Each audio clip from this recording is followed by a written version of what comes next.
The period commonly referred to as the famine has been described by many noted historians in such terms as the worst tragedy to befall any European nation during peacetime.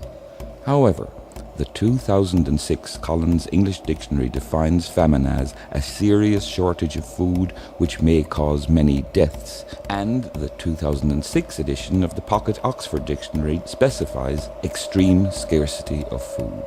Therefore, as record amounts of food were exported from Ireland between 1845 and 1850, the horrific disaster which occurred during this most tragic period of Irish history cannot be accurately or realistically described as a famine.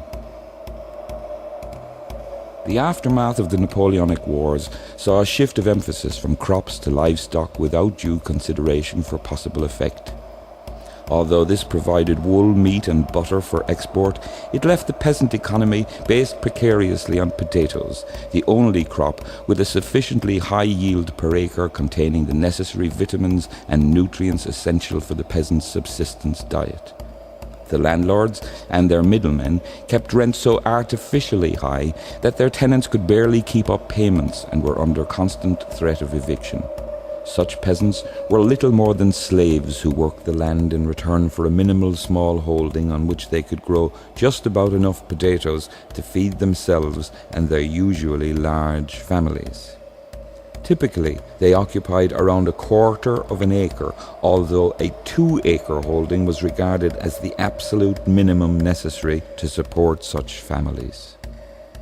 It became increasingly obvious that this was a highly perilous situation, and that if something radical wasn't done to improve the circumstances, was a disaster waiting to happen. Many outraged and concerned British officials, such as Lord Devon and the Duke of Wellington, warned Westminster of an impending catastrophe of unprecedented severity. Wellington angrily pointed out that the proprietors of the country, those who ought to think for the country, to foresee this misfortune and to provide beforehand a remedy for it, are amusing themselves in the clubs of London and Cheltenham or Bath. By 1845, within months of the damning report of the Devon Commission on the state of Ireland, which blamed absentee British landlords and called for immediate and comprehensive reform, blight infected the potato crop, making much of it inedible. Unlike previous failures, this blight continued to infect crops with varying but increasing severity for successive years. In 1838, the Poor Relief Act had extended to Ireland the recently established English workhouse system. In her book Mallow, Bolster observed that while workhouses had some limited merits, mass pauperization was the inevitable result of so unenlightened a policy.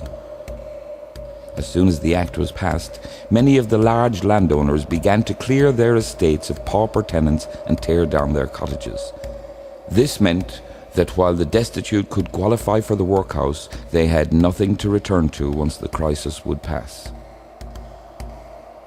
As the crop failure took effect, starvation followed by hunger-related diseases such as scurvy, dysentery and the yellow fever became widespread.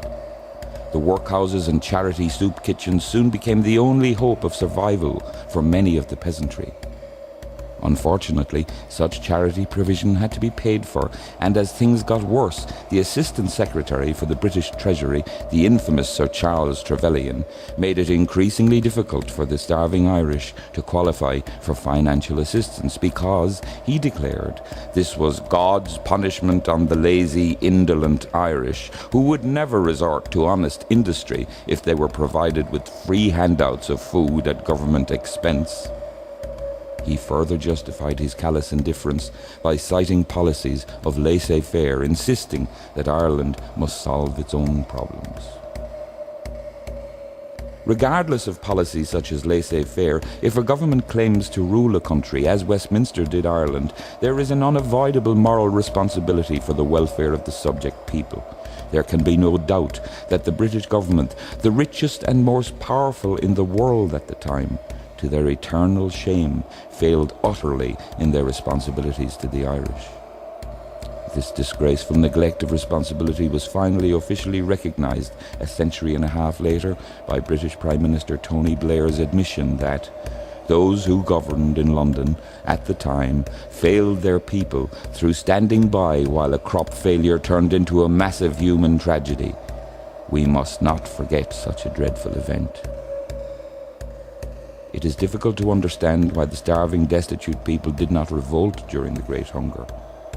One can only assume that widespread despair combined with starvation and fever to the extent that people simply did not have the spirit or strength for insurrection. This is borne out by the failed rebellion in 1848 of the Young Irelanders, which received so little public support. Although their rebellion failed, the Young Irelanders kept the notion of freedom from British bondage in the public consciousness. Through its paper The Nation, it reminded the people that there are in truth but two parties in Ireland, those who suffer from her national degradation and those who profit by it.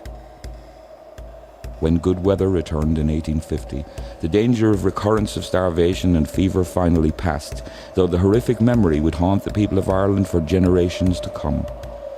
This terrible memory and resentment of the British rulers and the landowners and merchants who profited from those terrible years are commonly regarded as the main reason for the huge flood of emigration which now followed.